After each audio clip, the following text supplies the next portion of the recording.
Hi, I'm Darrel. I'm sure glad I can tell you that I've just finished a brand new series on how to draw realistic hair with my 5-pencil method. If you're watching this, you're probably familiar with it, but if you aren't, you can go to www.5pencilmethod.com and take a look at the things that are there. It shows all the fundamentals, things I'm going to talk about and refer to throughout this series. Some of the things that are really challenging about hair, many people run into problems with, are things going flat, becoming solid with no texture, losing the contour, and it gets really discouraging. I want to help you with some of those things. I've got a number of ideas to make sure that that doesn't happen and take some of that tension out, some of that anxiety. That alone is going to help you do a lot better job on hair, because hair should have a wonderful flow and grace to it. You should be able to loosen up and enjoy it. I've got several sections. One of them is how the tapered stroke applies to drawing realistic hair. I go through step by step of showing you how to make the strokes, how to maintain the spacing this time, whereas before we've been trying to create contours. But this time the texture is extremely important. I'm going to show you how to do that with the tapered stroke and how to do the mechanics so that you can be consistent and yet have some wonderful flow and grace. The next section is structure and perspective. I want to be able to help you understand what we're actually putting the hair on. A round head.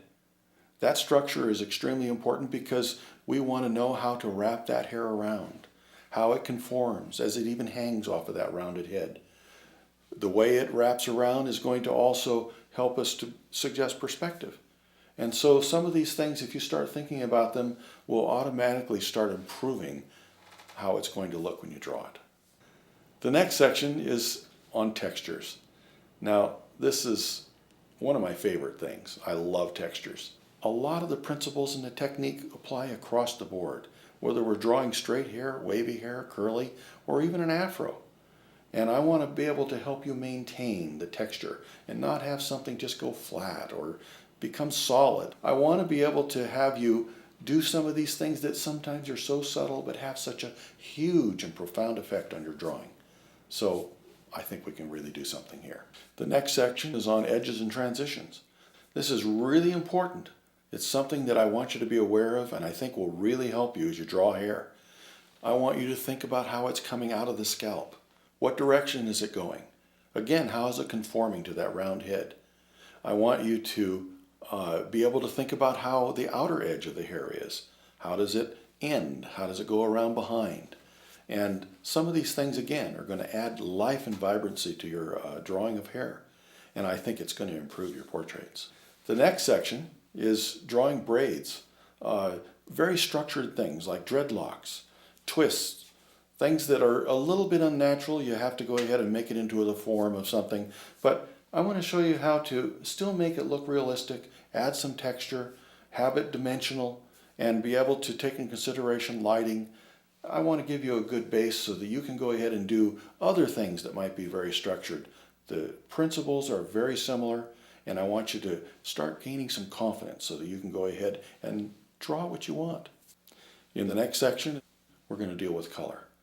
I know a lot of people struggle with how do I show the color of hair I want to draw. When you have a black or a dark lead and you're drawing dark lines, how in the world are you going to draw white hair or blonde? I want to be able to show you all the way from what to do when you have a very light color of hair all the way to the very darkest shades, dark brown, black, and still maintain dimension and contour and depth. I think I can help you, and it's going to bring some excitement to your pictures. Now the last section is going to be on beards. As you can see, I'm partial to beards, but I've picked out 4 different samples. One of them is very dark. It's a short beard. I'm going to go to a salt and pepper, white and black together. I'm going to use mine as one that doesn't have a whole lot of color to it, helping you see contour and depth anyway. And the last one, is going to be a fuller, more complex beard, but I want to show you how to do something that is very dense, and I want to show you how to have levels in that as well, a lot of depth. So again, the whole idea that I have in being able to show you this is to take away that anxiety, that fear that it's not going to turn out. I want you to be able to enjoy the experience and have, again, the confidence you're going to be able to tackle almost anything. This is going to really be a nice touch to your portraits, and I hope you have a lot of fun.